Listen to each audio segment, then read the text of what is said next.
அதனால்தான் எல்முறைக்கு அந்த பதவி. நான் போராடினா நாளைக்கு எல்முறை சொல்லுவாரு, எல்முறை சொல்லுவான், இவன் ஒரு தீவிரவாதி, இவன் ஒரு சமூக விரோதி, இவனை பிடிச்சி உள்ள போடுங்கன்னு. ஏன் அப்படி ஆளுநருக்கு தான் அந்த பதவி. அந்த பதவியை போட்டு நம்மளை ஒடுக்கிறதுக்கு நாங்கள் சொல்கிறோம். எல்முருக, பிஜேபி, RSS, சன்பாரிவார கும்பல், சாதிவெறி கும்பல் அனைவருக்கும் சொல்றோம், நாங்கள் போராட்ட களத்தில் இருப்பவர்கள் எப்பொழுதும் நீ எங்களுக்கு எந்த பட்டம் கொடுக்கிறாயோ நீ தீவிரவாதி என்று சொன்னால் நாங்கள் தீவிரவாதி தான். சாதியை ஒழிக்கும் களத்தில் நாங்கள் தீவிரவாதி தான். நாங்கள் வன்முறைவாதி என்று சொன்னால் இந்த மதத்தை ஒழிக்கக்கூடிய வன்முறைவாதி நாங்கள் தான். பெரியாரின் பிள்ளைகள் நாங்கள் தான். அம்பேத்கருடைய பிள்ளைகள் வாங்கதான். இந்த தேசத்தை காப்பதற்காக எப்படி இங்கு துப்பாக்கி சூடிலே செத்தார்களோ அதுபோல சாகவும் தயாராக இருக்கக்கூடிய தோழர்கள் தான் நாங்கள். சாவை பற்றி கவலைப்பட போவதில்லை. நீ கொடுக்கும் தேச துரோகம் என்று சொன்னாலும், தேச துரோக வழக்கு என்று சொன்னாலும் நாங்கள் அதை பெருமையாக எங்கள் நெஞ்சிலே ஏந்தி போராட்ட களத்தில் நிற்கக்கூடிய தோழர்களே தவிர அஞ்சி ஓடும் கோழைகள் அல்ல. பதவி கொடுத்தால் தான், உனக்கு போலீஸ் இருந்தால் தான், போலீஸ் படை இருந்தால் தான் நீ பாதுகாப்பு என்று சொல்லி, ஆய்வு என்று சொல்லி களத்தில் வருவ. 1000 பேர் ஒரு ஊர்ல சாதி வெறிக்காரன் இருப்பான், ஒரே ஒருத்தர் 2 பேர் தான் போவோம் களத்துக்கு. போராளிகள் களத்துக்கு 2 பேர் தான் போவோம். சாவை பத்தி கவலைப்பட மாட்டோம். போலீஸ் வந்தா தான் நீ போவ. எங்களுக்கு போலீஸ் தேவையில்லை.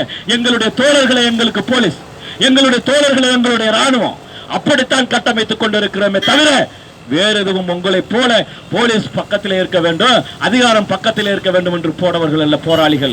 நாங்கள் எதை பற்றும் கவலைப்படாமல் நாங்கள் இந்த வாழ்க்கையிலே வருகிற போது, போராட்ட களத்திலே வருகிற போது எங்கள் அண்ணன் அடிக்கடி சொல்வார்கள், இந்த தமிழ் புலிகள் இயக்கம் என்ற இந்த இயக்கத்திற்கு நீங்கள் வருகிற போது உங்களுடைய வாழ்விலே, உங்களுடைய வாழ்க்கையிலே எந்த வசந்தத்தையும் தேட தேவையில்லை.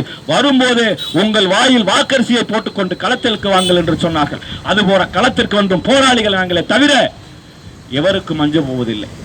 அஞ்சி ஓடி ஒளியும் கூட்டமாக நாங்கள் வரவில்லை. ஏனென்று சொன்னால் நாங்கள் கருத்தியலாக உங்களை போன்று நாங்கள் ஆண்ட பரம்பரை, உங்களை போன்று மீசை வைத்திருக்கிறோம். நாங்கள் ஆண்ட பரம்பரை, மன்னர் வகைரா. இங்கே பாருங்கள், கத்தியை காட்டி மிரட்டுவது, போஸ் கொடுப்பது, அது போன்ற பாடலுக்கு ஆடுவது, அப்படிப்பட்ட தோழர்கள் நாங்கள் அல்ல. எங்கள் தோழர்களை பகிர்ச்சிக்குள்ளாயிருக்கிறோம், கருத்தியலா திரட்டிக் கொண்டிருக்கிறோம். அம்பேத்கருடைய கருத்துக்களை, பெரியாருடைய கருத்துக்களை, காரல் மார்க்ஸினுடைய கருத்துக்களை, உலக முன்னோடிகளுடைய தத்துவத்தை அவர்களுக்கு ஒவ்வொருவராக சொல்லி சொல்லி ஆயுதம் போல் திரட்டி வைத்திருக்கிறோமே தவிர உங்களை போய் அட்டக்கத்தி ஆயுதத்தை வைத்து நாங்கள் ஆண்ட பரம்பரை சாதிவெறி திமிரை அவனுக்கு ஓட்டவில்லை. சாதிவெளி திமிரை நாங்கள் ஓட்டவில்லை. எங்களுடைய தலைமுறை பிள்ளைகளுக்கு, எங்களுடைய குழந்தைகளுக்கு சாதி வரியை ஒருபோதும் ஓட்டியதில்லை. எனக்கு கீழே எவனும் தேவையில்லை, எனக்கு மேல எவனும் தேவையில்லை. நீயும் நானும் சமம் என்று புரட்சியாளர் அம்பேத்கர் சொன்னாரே, நீயும் நானும் சமம் என்று அந்த தத்துவத்தின் அடையிலே நாங்கள் போராட்ட களத்தில் இருந்து கொண்டிருக்கிறோம். இப்படிப்பட்ட தோழர்கள் தான் இன்றைக்கு சமீப காலத்தில் இப்படி கொலை செய்யும் நோக்கத்தோடு இங்கே சாதிவெறி கும்பல், இந்த கோழை கும்பல் அலைந்து கொண்டிருக்கிறது. தோழர்களே, இவர்களுக்காக அஞ்சி ஓடும் கூட்டம் நாங்கள் அல்ல, ஒருபோதும் ஓடப்போவதும் இல்லை. எங்களுக்கு யாரும் குரல் கொடுக்க தேவையும் இல்லை. எங்களுக்காக களத்தில் வர யாரும் தேவையில்லை. புலிகள் என்ற ஒரு இயக்கத்தை ஆரம்பித்திருக்கிறோம்.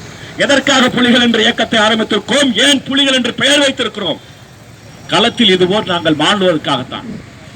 எப்படி ஈழத்திலே அங்க இருக்கிற விடுதலை புலிகள், அங்க இருக்கிற ஒரு சிங்கள அரசுக்கு எதிராக போராடி சிங்கள ராணுவ